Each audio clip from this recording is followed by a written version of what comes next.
ఈరోజు వైసీపీని వీడి బీజేపీలోకి వచ్చామంటే వీళ్ళంతా చెత్త చెదారమని అన్నాడు. అంటే మీ దగ్గర ఉంటే వజ్రాలు, మీ దగ్గర నుంచి బయటికి పోతే చెత్త చెదారమా? నువ్వు ఎక్కడున్నావు, నువ్వు ఎక్కడి నుంచి వచ్చావు, ఏ పార్టీ నుంచి వచ్చావు, నీది తెలుసుకో ఫస్ట్. నువ్వు ఏ వార్డు ఇన్ఛార్జు? నువ్వు ఒక వార్డు నుంచి కౌన్సిలర్గా నిలబడి గెలువు, అప్పుడు నీకు తెలుస్తుంది ఏమనేది. మేము మా వార్డులో వైఎస్ఆర్సీపీ జెండా పట్టే నాయకులు లేడు ఒకప్పుడు. 2010 నుంచి మేము ఎంత కష్టపడ్డామో మాకు తెలుసు. మా వార్డులో మెజార్టీ లేని వార్డులో కూడా మేము వైఎస్ఆర్సీపీని రోజు తీసుకొచ్చాం. మా వార్డులో ఎంతమంది లీడర్లు ఉన్నా భయపడకుండా పార్టీకి నీతి నిజాయితీగా పనిచేసాం. ఈ ఎలక్షన్లో కూడా మా వార్డులో వైసీపీకి 200 మెజార్టీ వచ్చింది. అంటే వైసీపీకి నమ్మకంగానే పనిచేసాం ఎలక్షన్లో కూడా.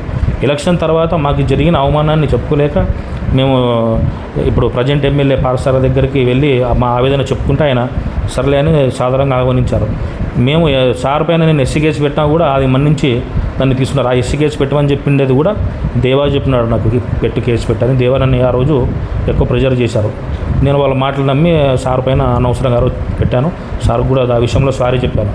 కానీ దేవగారికి చెప్తున్నాను, మేము ఒకటే కాదు, దాదాపు కౌన్సిల్ మొత్తం ఖాళీ అవుతుంది. అందరూ వచ్చి ఇప్పుడు ప్రజెంట్ ఎమ్మెల్యే పార్సార్ కానీ మున్సిపల్లో ఉండే కౌన్సిల్ అందరూ వచ్చి కలిసిపోతున్నారు. త్వరలో భారీగా చేరికలు ఉంటాయి. మీరు అనవసరంగా ప్రెస్ మీట్ పెట్టి మీకున్న విలువని పోగొట్టుకోవద్దండి అంతే. మీరు నిన్న ప్రెస్ మీట్ పెట్టి మీరు మాట్లాడే దాంట్లో అర్థమే లేదు. మరి గతంలోన ఎస్సీ లోన్లు కానీ, బీసీ లోన్లు కానీ, మైనారిటీ లోన్లు కానీ, సబ్సిడీ లోన్లు ఏవీ లేకుండా ఖజానా మొత్తం ఖాళీ అయిపోయింది. అది అందరూ తెలిసిన విషయమే. ఖజానా లేనప్పుడు ఎలా అభివృద్ధి జరుగుతుంది? ఆ ఖజానా వస్తుంది, సెంట్రల్ నుంచి తీసుకొస్తారు. కొంచెం వెయిట్ చేయాలి, అంత తొందరగా అభివృద్ధి జరగదు. ఈరోజు సార్ వచ్చిన వెంటనే కొంచెం రోడ్లన్నీ క్లీన్ చేయడం జరిగింది. వెంటనే అవన్నీ చూస్తున్నాం, నిదానంగా అన్నీ జరుగుతాయి. కాబట్టి దేవగారు మీరు ఇంకొకసారి దయచేసి ప్రెస్ మీట్ పెట్టొద్దండి. మా ఎమ్మెల్యే గురించి కానీ, మా పార్టీ గురించి కానీ మాట్లాడే అర్హత మీకు లేదు. మీరు ఇంకొకసారి ఇలాగే చేస్తే ఫస్ట్ మీరు ఏదైనా వార్డులో నిలబడి గెలవండి. గెలిచిన తర్వాత మీరు మాట్లాడండి. మీకు మాట్లాడే అర్హతే లేదని చెప్తున్నాను. నా పేరు కృష్ణమోహన్. మా అమ్మగారు పద్మావతి, 13వ వార్డు కౌన్సిలర్. మా అమ్మగారు మాది కార్వన్పేట ఆదోని. గతంలో కూడా చాలాసార్లు మీడియా ముందుకు వచ్చి కొంతమంది మీపైన ఆరోపణలు చేశారు. అంటే అవి ఓన్లీ ఆరోపణలు మాత్రమే, లేకుంటే మీ వెనకలు ఉండి ఎవరైనా చేయించారా? అంటే జగన్ కాలనీ అయితేనేమి, కొన్ని వేరే ప్లాట్ల విషయాలు అయితేనేమి చెప్పారు. అది దానికి గతంలో జగనన్న కాలనీకి సైట్ కావాలని జయరామరెడ్డి, అప్పుడున్న రామకృష్ణ ఎంఆర్ఓ గారు, జయరామరెడ్డి విఆర్ఓ గారు నన్ను పిలిచి మీ క్యాష్కి సంబంధించిన ల్యాండ్స్ ఎక్కువ ఉన్నాయి కదా, అక్కడ ఎంత రేట్లు ఉన్నాయంటే 6 లక్షలు 7 లక్షలు ఉన్నాయి సార్ అని వాళ్ళు సబ్ కలెక్టర్ దగ్గరికి అప్పుడు పిలుచుకోపోయి మీకు డబల్ రేట్ ఇస్తామని చెప్తే నేను మా వాళ్ళకి చెప్తే మా వాళ్ళందరూ భూములు ఇవ్వడానికి ముందుకు వచ్చారు. 6 లక్షలు ఉండే రేటు 13.5 లక్షలు ఇస్తామంటే అందరూ ముందుకు వచ్చి ఇచ్చినారు. దాంట్లో మా క్యాస్ట్ వాళ్ళు ఉన్నారు, ఇతర క్యాస్ట్ వాళ్ళు ఉన్నారు, అందరూ వచ్చి ఇచ్చారు. మరి గతంలో వైసీపీ కానీ, జగన్మోహన్ రెడ్డి కానీ, సాయి ప్రసాద్ రెడ్డి కానీ, దేవ కానీ చెప్పడం ఏంటి? రైతు ఎవరైతే భూమి ఇస్తారో గవర్నమెంట్కి నేరుగా డబ్బు రైతు అకౌంట్లోకే పడుతుంది. ఎంఆర్ఓకి ఏం రాదు, జయరామ్ రెడ్డికి ఏం రాదు, నాకేం రాదు, మాజీ ఎమ్మెల్యే సాయి రెడ్డికి ఏమీ రాదు. అది రైతు అకౌంట్లోకే పడుతుంది అమౌంట్. మరి రైతు అకౌంట్లోకి డబ్బులు పడినప్పుడు మేము ఎట్లా దాంట్లో అవకతవకలు చేస్తాము? ఇది ఒకసారి తెలుసుకోవాలి.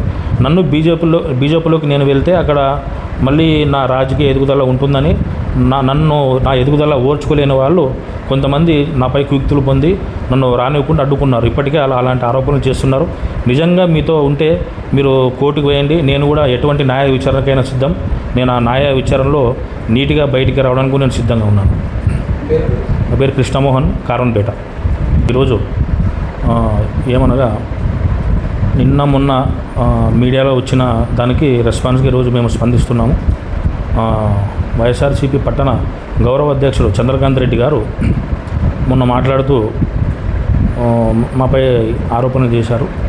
తిమ్మక్క అనే ఆవిడ సబ్ కలెక్టర్ ఆఫీసులో అటెండరు. ఆమె వాళ్ళ ఫ్యామిలీ విషయంలో వాళ్ళ మరిది కొడుకులకి వీళ్ళమ్మ ఉంది, రిజిస్టర్ వీళ్ళమ్మ. అది 1998లో జరిగింది. ఆ పిల్లలకు సబ్ కలెక్టర్కి వినతి పత్రం ఎలా ఇవ్వాలో తెలియదు. ఆ పిల్లలు నాకు పరిచయం ఉండడం వల్ల వచ్చి నన్ను అడిగినారు వినతి పత్రం ఇచ్చామంటే.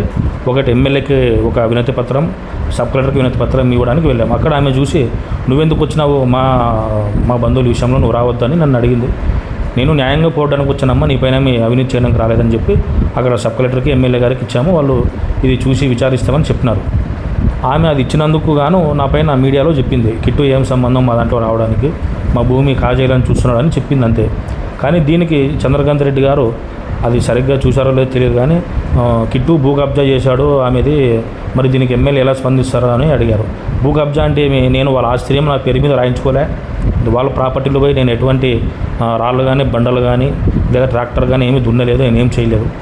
న్యాయంగా ఏది ఉంటుంది మరి ఆమె వీలునామా దొంగదే అని చెప్తున్నా ఆమె.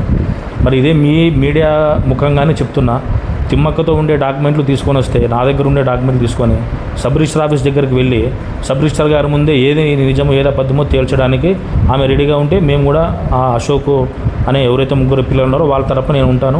ఖచ్చితంగా వాళ్ళకి న్యాయం జరిగే వరకు పోరాటం చేస్తారని చెప్తూనే ఉన్నాను. ఎందుకంటే మా ఎమ్మెల్యే గారు ఒకటే చెప్పారు, నీతి న్యాయం ఎక్కడుంటే అక్కడ పోరాడండి, దానికోసం మేము కృషి చేస్తున్నాం.